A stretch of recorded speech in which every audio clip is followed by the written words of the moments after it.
Madam President, I rise today to continue an important Senate tradition. Each year, beginning in 1896, on a day near in time to George Washington's birthday, a senator alternating between parties stands in the Senate to read Washington's farewell address, presented 100 years earlier as our first president near the end of his second term. During the 130 years of this tradition, 7 Virginia senators have preceded me in reading the address, which was written by the archetypal son of our Commonwealth with the assistance of close confidants Alexander Hamilton and another Virginia native son, James Madison. Those Virginians who've read the farewell address on the Senate floor are John Daniel, Claude Swanson, Carter Glass, John Warner twice, Paul Tribble, Chuck Robb, and George Allen. It is particularly appropriate that this year's reading is delivered in the Senate chamber hours before President Trump is set to deliver his State of the Union address in the House chamber. Washington's words demonstrate the mixture of wisdom, patriotism, and selflessness that should serve as a model for all presidents and set the expectations for all Americans for how a president should approach the sacred trust of serving as America's chief executive. Washington's farewell address to the people of the United States.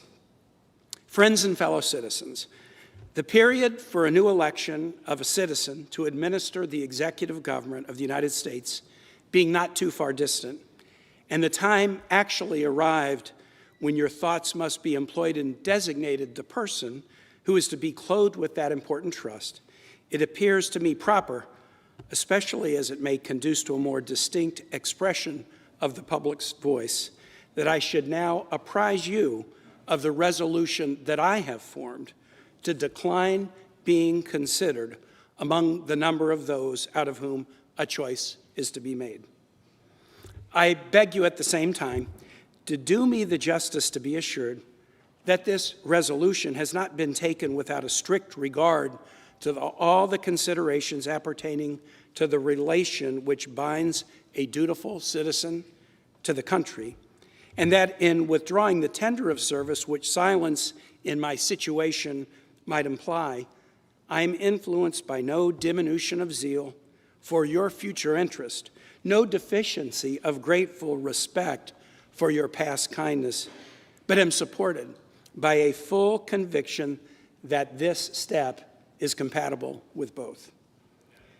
The acceptance of and continuance hitherto in the office to which your suffrages have twice called me have been a uniform sacrifice of inclination to the opinion of duty, and so a deference for what appeared to be your desire. I constantly hoped that it would have been much earlier in my power, consistent with motives which I was not at liberty to disregard, to return to the retirement from which I had been reluctantly drawn. The strength of my inclination to do this previous to the last election had even led to the preparation of an address to declare it to you, but mature reflection on the then perplexed and critical posture of our affairs with respect to foreign nations and the unanimous advice of persons entitled to my confidence impelled me to abandon the idea. I rejoice that the state of your concerns, external as well as internal, no longer renders the pursuit of inclination incompatible with the sentiment of duty or propriety, and am persuaded, whatever partiality may be retained for my services, that in the present circumstances of our country, you will not disapprove of my determination to retire. The impressions with which I first undertook the arduous trust were explained in proper occasion. In the discharge of this trust, I will only say that I have, with good intentions, contributed toward the organization and administration of the government, the best exertions of which a very fallible judgment was capable. Not unconscious in the outset of the inferiority of my qualifications, experience, in my own eyes, perhaps still more in the eyes of others, has strengthened the motives to diffidence of myself, and every day the increasing weight of years admonishes me more and more that the shade of retirement is as necessary to me as it will be welcome. Satisfied that if any circumstances have given peculiar value to my services, they were temporary, I have the consolation to believe that while choice and prudence invite me to quit the political scene, patriotism does not forbid it. In looking forward to the moment, which is to terminate the career of my political life, my feelings do not permit me to suspend the deep acknowledgement of the debt of gratitude that I owe to my beloved country for the many honors it has conferred upon me, still more for the steadfast confidence with which it has supported me, and for the opportunities I have thence enjoyed of manifesting my inviolable attachment by services faithful and persevering, though in usefulness unequal to my zeal. If benefits have resulted to our country from these services, let it always be remembered to your praise and as an instructive example in our annals that under circumstances in which the passions agitated in every direction were liable to mislead, amidst appearances sometimes dubious, vicissitudes of fortune often discouraging, in situations in which not unfrequently want of success has countenanced the spirit of criticism, the constancy of your support was the essential prop of the efforts and a guarantee of the plans by which they were effected. Profoundly penetrated with this idea, I shall carry it with me to my grave as a strong incitement to unceasing vows that heaven may continue to you the choicest tokens of its beneficence, that your union and brotherly affection may be perpetual, that the free Constitution, which is the work of your hands, may be sacredly maintained, that its administration in every department may be stamped with wisdom and virtue, that in fine the happiness of the people of these states under the auspices of liberty may be made complete by so careful a preservation and so prudent a use of this blessing as will acquire to them the glory of recommending it to the applause, the affection, and the adoption of every nation which is yet stranger to it. Here perhaps I ought to stop.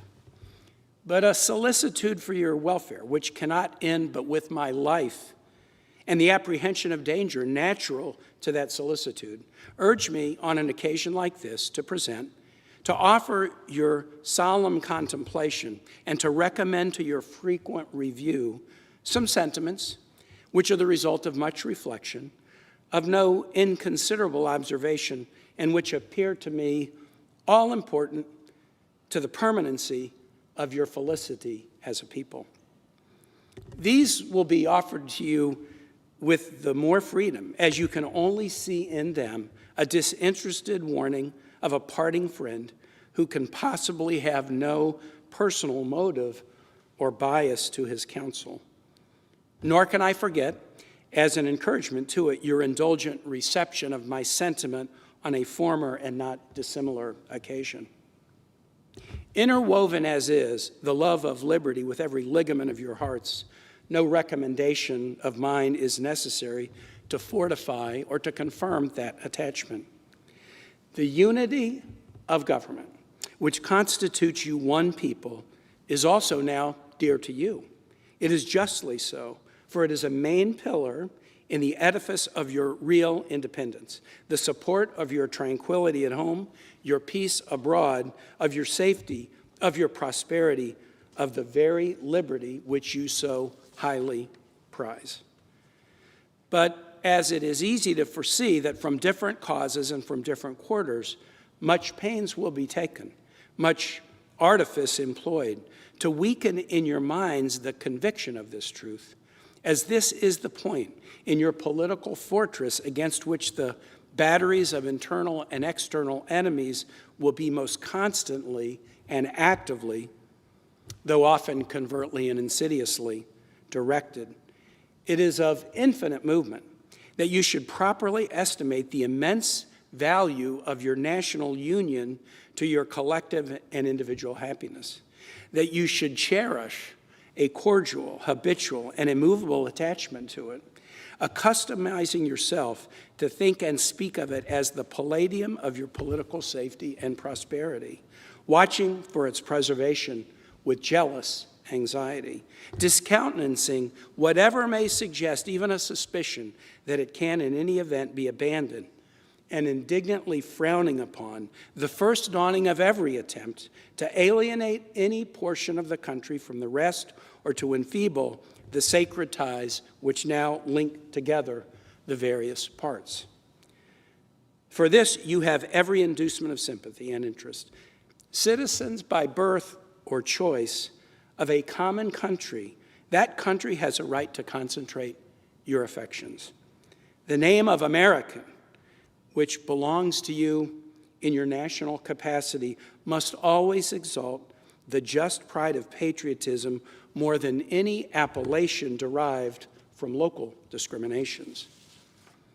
With slight shades of difference, you have the same religion, manners, habits, and political principles. You have in a common cause fought and triumphed together. The independence and liberty you possess are the work of joint councils and joint efforts, of common dangers, sufferings, and successes. But these considerations, however powerfully they address themselves to your sensibility, are greatly outweighed by those which apply more immediately to your interest. Here, every portion of our country finds the most commanding motives for carefully guarding and preserving the union of the whole. The North, in unrestrained intercourse with the South, protected by the equal laws of common government, finds in the production of the latter great additional resources of maritime and commercial enterprise and precious materials of manufacturing industry. The South, in the same intercourse, benefiting by the same agency of the North, sees its agriculture grow and its commerce expand. Turning partly into its own channels, the seamen of the North, it finds its particular navigation invigorated. And while it contributes in different ways to nourish and increase the general mass of the national navigation, it looks forward to the protection of a maritime strength to which itself is unequally adapted. The East, in a like intercourse with the West, already finds, and in the progressive improvements of interior communications by land and water, will more and more find a valuable vent for the commodities which it brings from abroad or manufactures at home. The West derives from the East supplies requisite to its growth and comfort, and what is perhaps of still greater consequence, it must of necessity owe the secure enjoyment of indispensable outlets for its own production to the weight, influence, and the future maritime strength of the Atlantic side of the Union, directed by an indissoluble community of interests as one nation. Any other tenure by which the West can hold this essential advantage, whether derived from its own separate strength or from an apostate and unnatural connection with any foreign power, must be intrinsically precarious. While then every part of our country thus feels an immediate and particular interest in union, all the parts combined cannot fail to find in the united mass of means and efforts greater strength, greater resource proportionately, greater security from external danger, a less frequent interruption of their peace by foreign nations, and what is of inestimable value, they must derive from union an exemption from those broils and wars between themselves, which so frequently afflict neighboring countries not tied together by the same government, which their own rivalship alone would be sufficient to produce, but which opposite foreign alliances, attachments, and intrigues would stimulate and embitter. Hence, likewise, they will avoid the necessity of these overgrown military establishments, which under any form of government are inauspicious to liberty, and which are to be regarded as particularly hostile to republican liberty. In this sense, it is that your union ought to be considered as a main prop of your liberty, and that the love of the one ought to endear you the preservation of the other. These considerations speak a persuasive language to every reflecting and virtuous mind, and exhibit the continuance of the Union as a primary object of patriotic desire. Is there a doubt whether a common government can embrace so large a sphere? Let experience solve it. To listen to mere speculation in such a case were criminal. We are authorized to hope that a proper organization of the whole, with the auxiliary agency of governments for the respective subdivisions, will afford a happy issue to the experiment. It is well worth a fair and full experiment. With such powerful and obvious motives to union affecting all parts of our country, while experience shall not have demonstrated its impracticability, there will always be reason to distrust the patriotism of those who, in any quarter, may endeavor to weaken its bonds. In contemplating the causes which may disturb our union, it occurs as a matter of serious concern that any ground should have been furnished for characterizing parties by geographical discriminations, northern and southern, Atlantic and western, whence designated men may endeavor to excite a belief that there is a real difference of local interests and views. One of the expedients of party is to acquire influence within particular districts, is to misrepresent the opinions and aims of other districts. You cannot shield yourselves too much against the jealousies and heartburnings which spring from these misrepresentations. They tend to render alien to each other those who ought to be bound together by fraternal affection. The inhabitants of our Western country have lately had a useful lesson on this head. They have seen, in the negotiation by the executive and in the unanimous ratification by the Senate of the treaty with Spain, and in the universal satisfaction at the event throughout the United States, a decisive proof how unfounded were the suspicions propagated among them of a policy in the general government and in the Atlantic states unfriendly to their interests in regards to the Mississippi. They've witnessed in the formation of two treaties, that with Great Britain and that with Spain, which secured to them everything they could desire in respect to our foreign relations, toward confirming their prosperity. Will it not be their wisdom to rely for the preservation of those advantages on the union by which they were procured? Will they not henceforth be deaf to those advisors, if such they are, who would sever them from their brethren and connect them with aliens?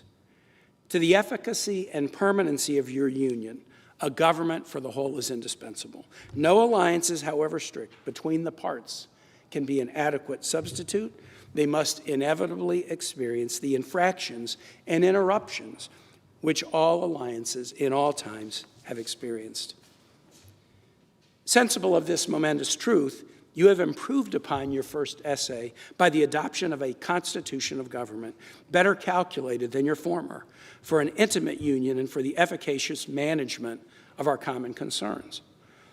This government, the offspring of your own choice, uninfluenced and unawed, adopted upon full investigation and mature deliberation, completely free in its principles, in the distribution of its powers, uniting security with energy and containing within itself a provision for its own amendment, has a just claim to your confidence and your support. Respect for its authority, compliance with its laws, acquiescence to its measures are duties enjoined by the fundamental maxims of true liberty. The basis of our political systems is the right of the people to make and to alter the constitutions of government. But the Constitution, which at any time exists until changed by an explicit and authentic act of the whole people, is sacredly obligatory upon all. The very idea of the power and the right of the people to establish government presupposes the duty of every individual to obey the established government. All obstructions to the execution of the laws, all combinations and associations under whatever plausible character with the real design to direct, control, counteract, or awe the regular deliberations and action of the constituted authorities are destructive of this fundamental principle and of fatal tendency.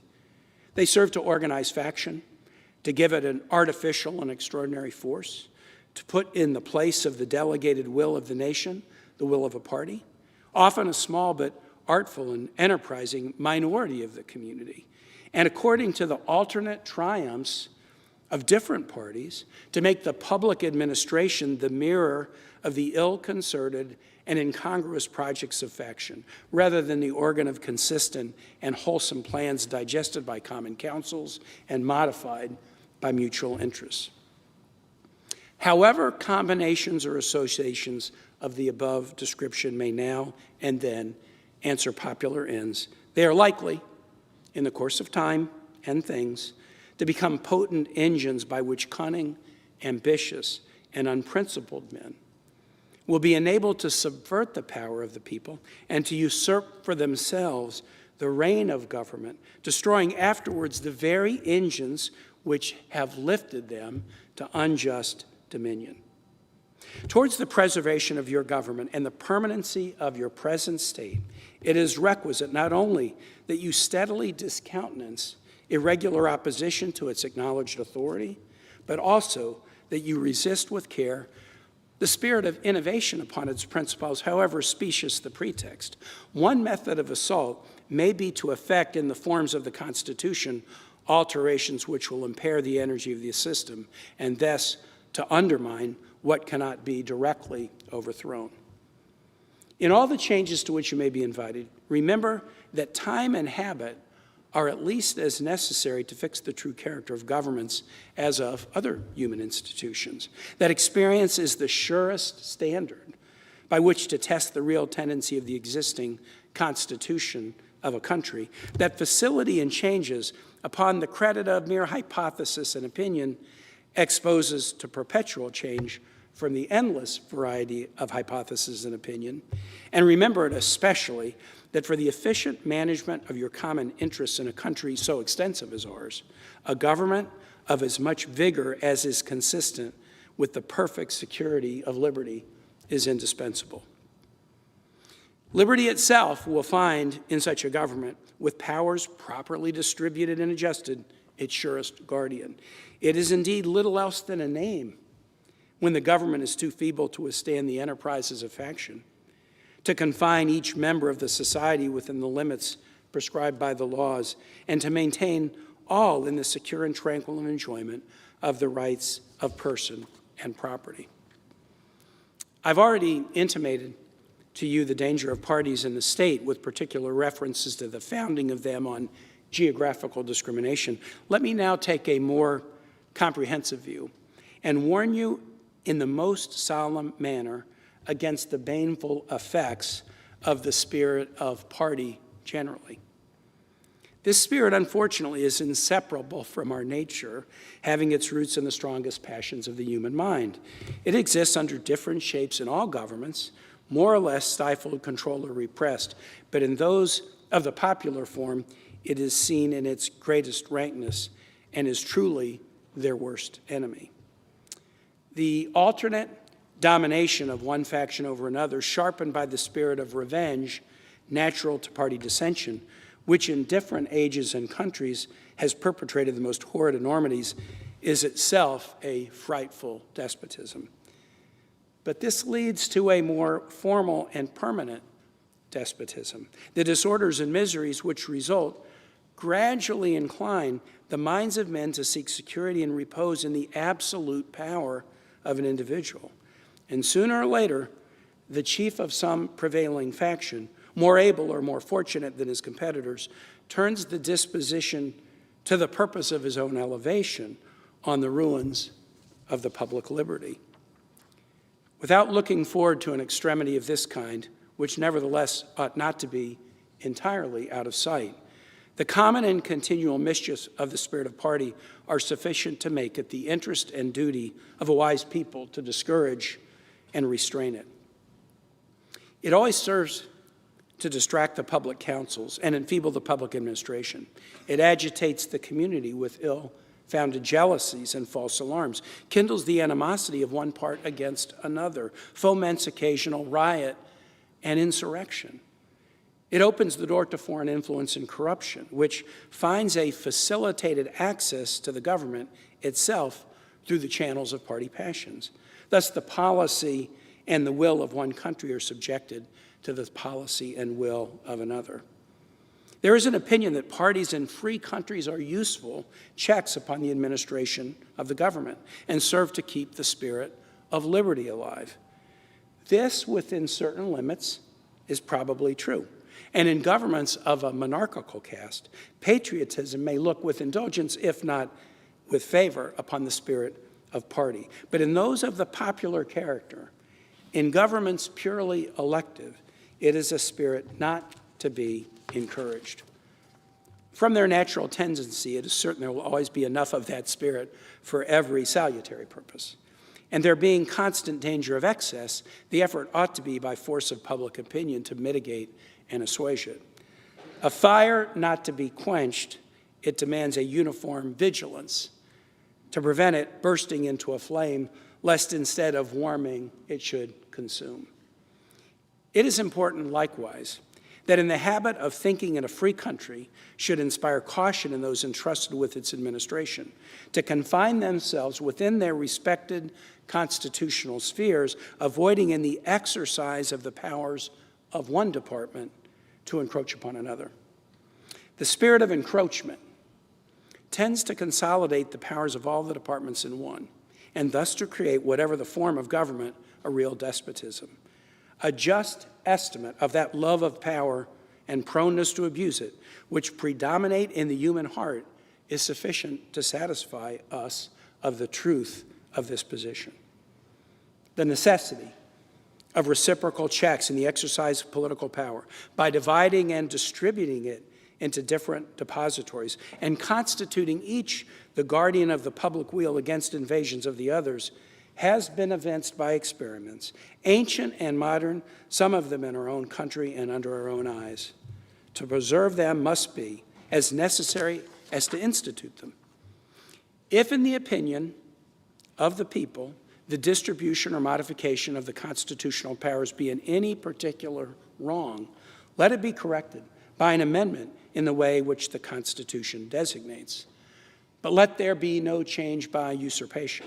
For though this, in one instance, may be the instrument of good, it is the customary weapon by which free governments are destroyed.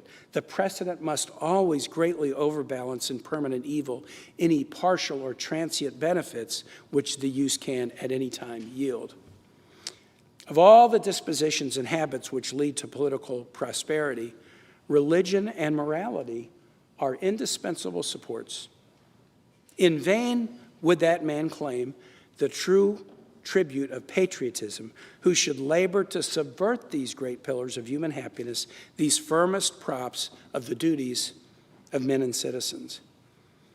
The mere politician, equally with the pious man, ought to respect and to cherish them. A volume could not trace all their connections with private and public felicity. Let it simply be asked, where is the security for property, for reputation, for life, if the sense of religious obligation desert the oaths which are the instruments of investigation in courts of justice? And let us with caution indulge the supposition that morality can be maintained without religion. Whatever may be conceded to the influences of refined education on minds of peculiar structure, reason, and experience, both forbid us to expect that national morality can prevail in exclusion of religious principle. It is substantially true that virtue or morality is a necessary spring of popular government. The rule, indeed, extends with more or less force to every species of free government. Who that is a sincere friend to it can look with indifference upon attempts to shake the foundation of the fabric? Promote, then, as an object of primary importance, institutions for the general diffusion of knowledge. In proportion as the structure of government gives force to public opinion, it is essential that public opinion should be enlightened. As a very important source of strength and security, cherish public credit. One method of preserving it is to use it as sparingly as possible, avoiding occasions of expense by cultivating peace, but remembering also that timely disbursements to prepare for danger frequently prevent much greater disbursements to repel it. Avoiding likewise the accumulation of debt, not only by shunning occasions of expense, but by vigorous exertion in time of peace to discharge the debts which unavoidable wars may have occasioned, not ungenerously throwing upon posterity the burden which we ourselves ought to bear. The execution of these maxims belong to your representatives, but it is necessary that public opinion should cooperate. To facilitate to them the performance of their duty, it is essential that you should practically bear in mind that towards the payment of debts, there must be revenue, that to have revenue, there must be taxes, that no taxes can be devised which are not more or less inconvenient and unpleasant, that the intrinsic embarrassment inseparable from the selection of the proper object, which is always a choice of difficulties, ought to be a decisive motive for a candid conversation of the conduct of the government in making it, and for a spirit of acquiescence in the measures for obtaining revenue which the public exigencies may at any time dictate. Observe good faith and justice toward all nations. Cultivate peace and harmony with all. Religion and morality enjoin this conduct, and can it be that good policy does not equally enjoin it? It will be worthy of a free, enlightened, and at no distant period, a great nation, to give to mankind the magnanimous and too novel example of a people always guided by an exalted justice and benevolence. Who can doubt but in the course of time and things, the fruits of such a plan would richly repay any temporary advantages which might be lost by a steady adherence to it? Can it be that Providence has not connected the permanent felicity of a nation with its virtue? The experiment, at least, is recommended by every sentiment which ennobles human nature. Alas, is it rendered impossible by its vices? In the execution of such a plan, nothing is more essential than that permanent, inveterate antipathies against particular nations and passionate attachment for others should be excluded, and that in the place of them, just and amicable feelings toward all should be cultivated. The nation which indulges towards another an habitual hatred or an habitual fondness is to some degree a slave. It is a slave to its animosity or to its affection, either of which is sufficient to lead it astray from its duty and its interest. Antipathy in one nation against another disposes each more readily to offer insult and injury, to lay hold of slight causes of umbrage, and to be haughty and intractable when accidental or trifling occasions of dispute occur. Hence, frequent collisions, obstinate, envenomed, and bloody contests. The nation prompted by ill will and resentment sometimes impels to war the government, contrary to the best calculations of policy. The government sometimes participates in the national propensity and adopts through passion what reason would reject. At other times, it makes the animosity of the nation subservient to projects of hostility, instigated by pride, ambition, and other sinister and pernicious motives. The peace often, sometimes perhaps the liberty of nations, has been the victim. So likewise, a passionate attachment of one nation for another produces a variety of evils. Sympathy for the favorite nation, facilitating the illusion of an imaginary common interest in cases where no real common interest exists, and infusing into one the enmities of the other, betrays the former into a participation in the quarrels and wars of the latter without adequate inducements or justifications. It leads also to concessions to the favorite nation of privileges denied to others, which is apt doubly to injure the nation making the concessions by unnecessarily parting with what ought to have been retained, and by exciting jealousy, ill will, and a disposition to retaliate in the parties from whom equal privileges are withheld. And it gives to ambitious, corrupted, or deluded citizens who devote themselves to the favorite nation facility to betray or sacrifice the interests of their own country without odium, sometimes even with popularity, gilding with the appearances of a virtuous sense of obligation, a commendable deference for public opinion, or a laudable zeal for public good, the base or foolish compliances of ambition, corruption, or infatuation. As avenues to foreign influence in innumerable ways, such attachments are particularly alarming to the truly enlightened, independent patriot.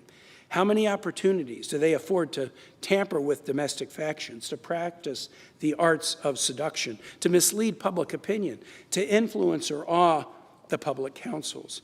Such an attachment of a small or weak toward a great and powerful nation dooms the former to be the satellite of the latter.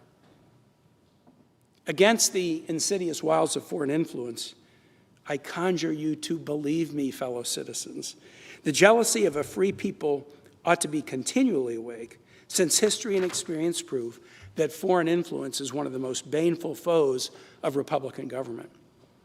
But that jealousy, to be useful, must be impartial, else it becomes the instrument of the very influence to be avoided. Instead of a defense against it, excessive partiality for one foreign nation and excessive dislike for another cause those whom they actuate to see danger only on one side and serve to veil and even second the arts of influence on the other.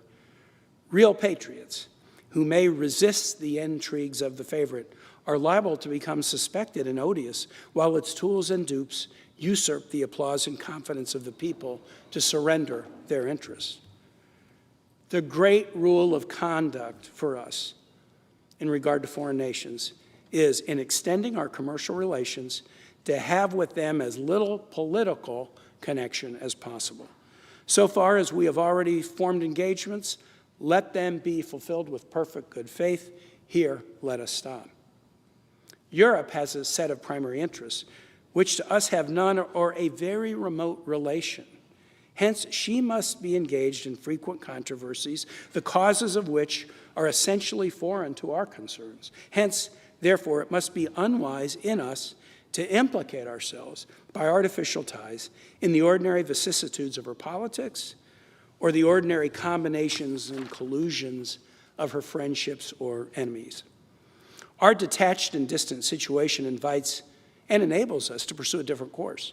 If we remain one people under an efficient government, the period is not far off when we may defy material injury from external annoyance, when we may take such an attitude as will cause the neutrality we may at any time resolve upon to be scrupulously respected, when belligerent nations, under the impossibility of making acquisitions upon us, will not lightly hazard the giving us provocation, when we may choose peace or war as our interest, guided by justice, shall counsel. Why forego the advantages of such a peculiar situation? Why quit our own to stand upon foreign ground? Why, by interweaving our destiny with that of any part of Europe, entangle our peace and prosperity in the toils of European ambition, rivalship, interest, humor, or caprice? It is our true policy to steer clear of permanent alliance with any portion of the foreign world. So far, I mean, as we are now at liberty to do it. For let me not be understood as capable of patronizing infidelity to existing arrangements. I hold the maxim, no less applicable to public than private affairs, that honesty is always the best policy. I repeat it. Therefore, let those engagements be observed in their genuine sense. But in my opinion, it is unnecessary and would be unwise to extend them. Taking care always to keep ourselves by suitable establishments on a respectable defensive posture, we may safely trust to temporary alliances for extraordinary emergencies.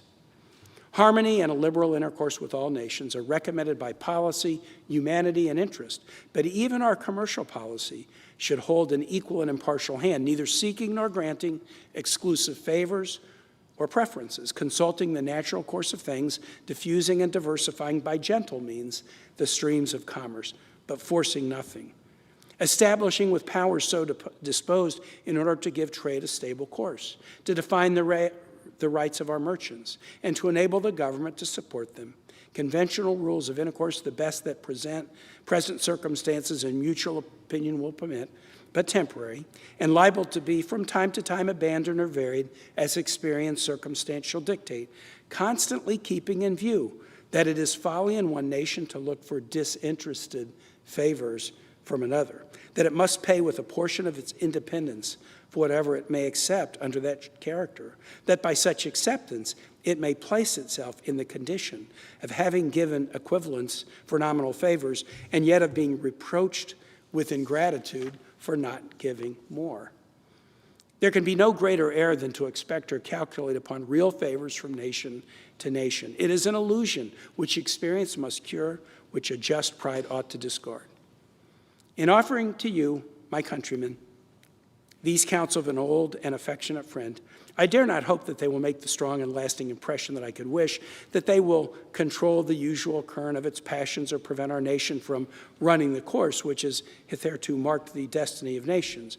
But if I may even flatter myself that they may be productive of some partial benefit, some occasional good, that they may now and then recur to moderate the fury of party spirit, to warn against the mischiefs of foreign intrigue, to guard against the impostures of pretended patriotism, this hope will be full recompense for the solicitude of your welfare by which they have been dictated. How far in the discharge of my official duties I have been guided by the principles which have been delineated, the public records and other evidences of my conduct must witness to you and to the world.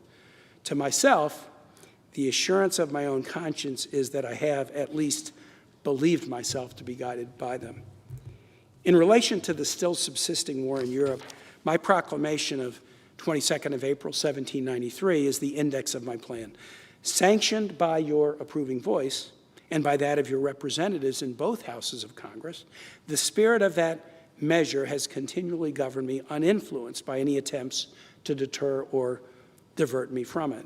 After deliberate examination with the aid of the best lights I could obtain, I was well satisfied that our country, under all the circumstances of the case, had a right to take and was bound in duty and interest to take a neutral position.